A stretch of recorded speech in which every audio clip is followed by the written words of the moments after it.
Hi guys, welcome back to the channel. Today we are in Tullahoma, Tennessee for the annual Beech party. So if you like Beech aircraft, this is your place to be. I want to thank all of our new subscribers from our last video of us delivering supplies in the DC-3. If you haven't yet, you can go to RockyHollowMetal.com, get your t-shirt for the donation. All that money goes to continue to deliver supplies to the Carolinas and as well as some of the Florida areas that got hit by the hurricanes, Helen and Milton, I think it was. So I'll also have a link down here in the description where you can donate. Again, it'll help to maintain the Beech 18 and the DC-3 and allow us to go take it to more places to kind of show off these great airplanes. So now we'll get back to Beechcraft airplanes. They have about 10 Beech 18s here. And that's an AT-11, which was a trainer during the war and World War II. So we have a lot.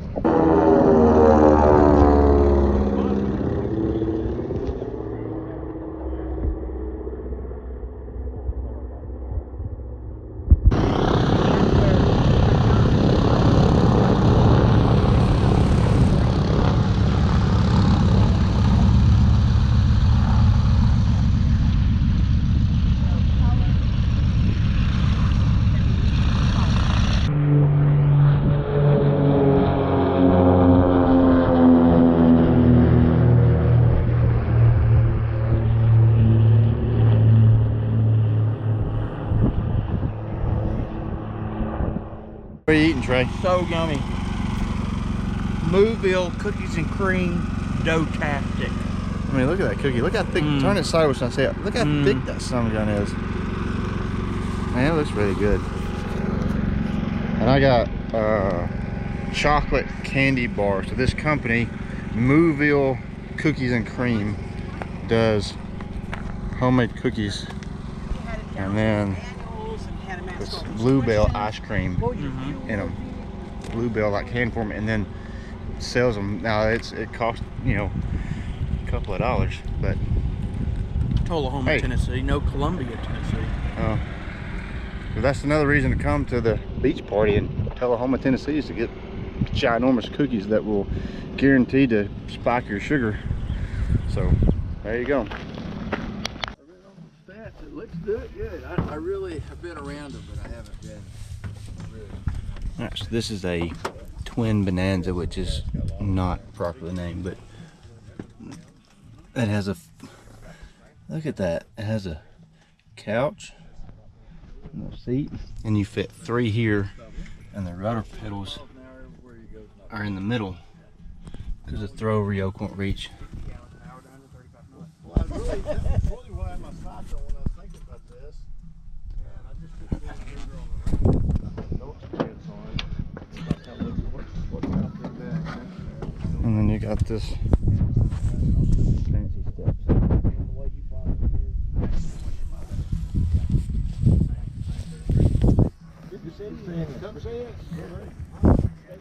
You got another one over there. There's a little bit different door.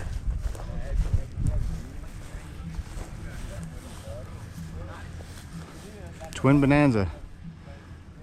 I would have thought they'd been closer to a Baron size, but they're actually ginormous, like 11 feet to the top, whereas a Baron's like 9 something.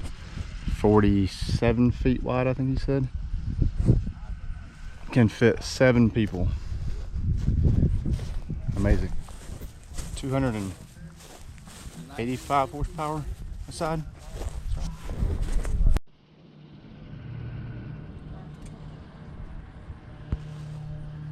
There's all of our Beech 18s.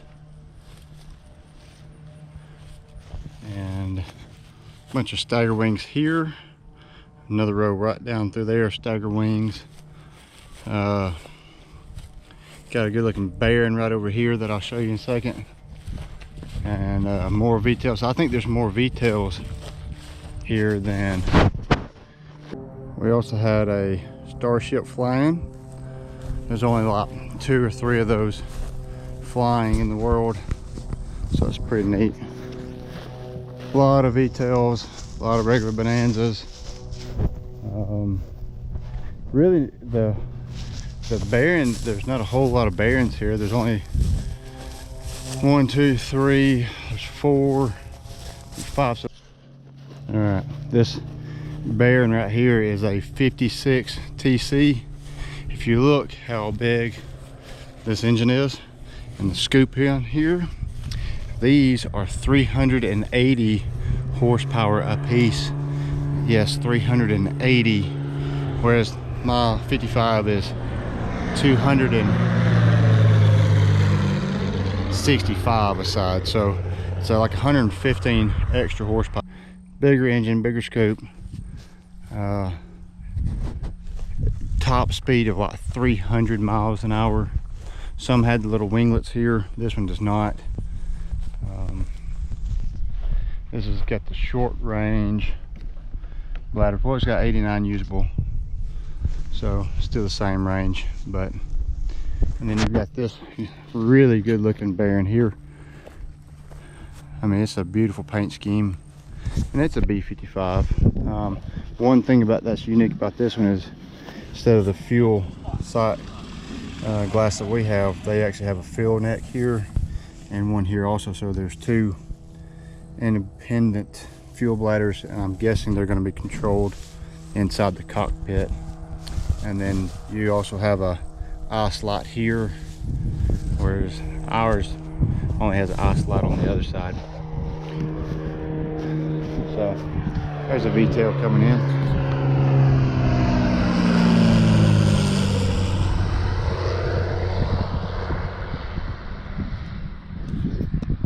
And that's another thing that's pretty cool, is airplanes just flying in right over you. Beautiful bearing. Whoever owns it, hope you're watching, but that's a beautiful bearing. Another row of Bonanzas with a little lone bearing in here. And this is a 58.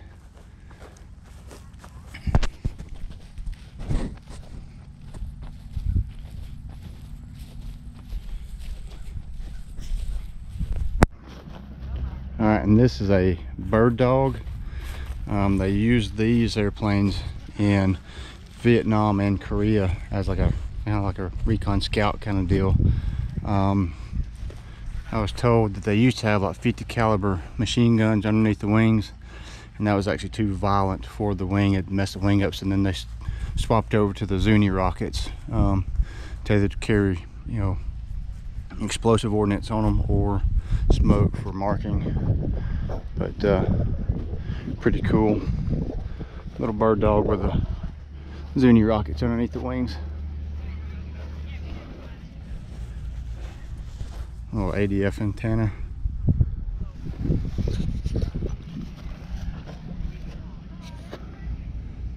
And they've got it all steam gauges, which is sweet. And this is a V-tail Bonanza, and it has the same thing that we are about to do to the bearing. It has our nav lights, and then it also has right here your recognition lights. So this is what is about to happen to the bearing.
We're about to head out here in a few minutes. We weren't able to stay that long. Just most of the day on Friday. I think most of the action is really going to start on Saturday.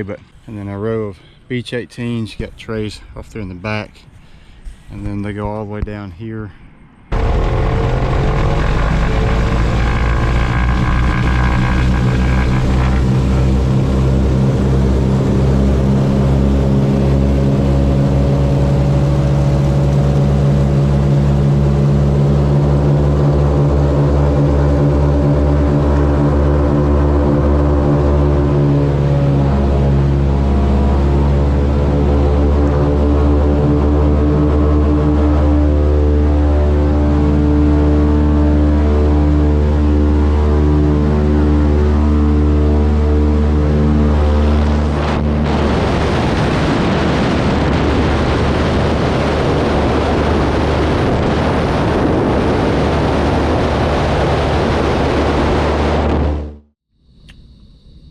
Alright, so what we're doing now is trying to figure out where we want all of our instruments, looking off the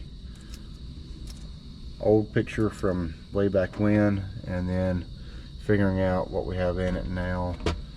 We finally got this mounted up. I say we, Tim did, and then all of our wires are looking a lot better. We've actually gripped them together and zip tied them. No more spaghetti drill on that. Now all of this is our JPI stuff, and it'll all get buttoned up and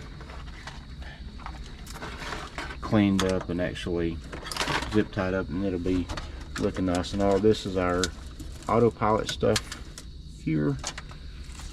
Some of this we don't need, like this we don't need, this we do need, and finding all of our stuff, and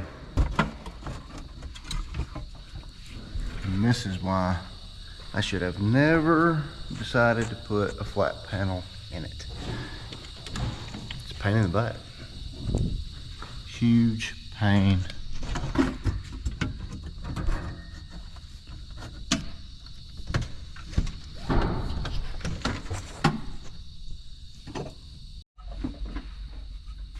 It's starting to look like an airplane again, isn't it?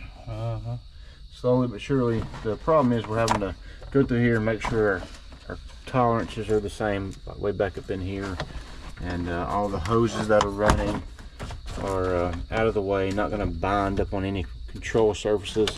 And like our alternate static here, like since we moved some stuff around, I have to get some new hoses for it.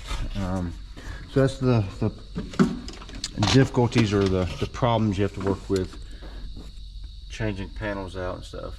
And then the power bar down through there, that was a literal nightmare trying to get it all figured out. And we still got to get the diodes in, and that's still got to go in, and so a little bit more work yet to do on it, but it's starting to come together. Starting to slowly.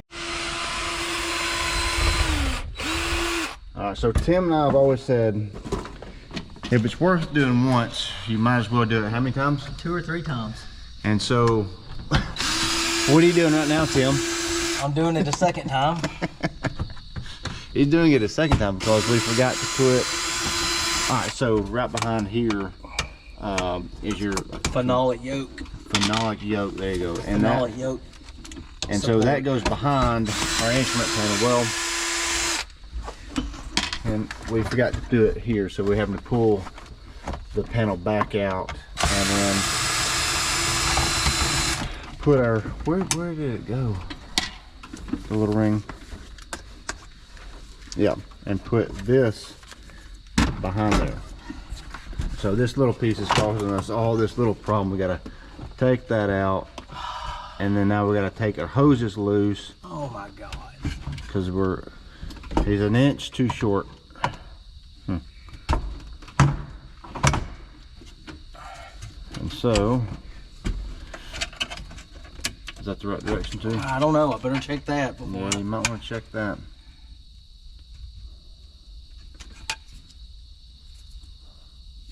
It might not matter. think it goes like that. Yeah. I think it's supposed to go there.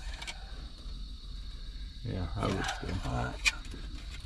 So we're gonna put this on, and then we're gonna re-bolt it back in. If it's not one thing, It's another. it's another.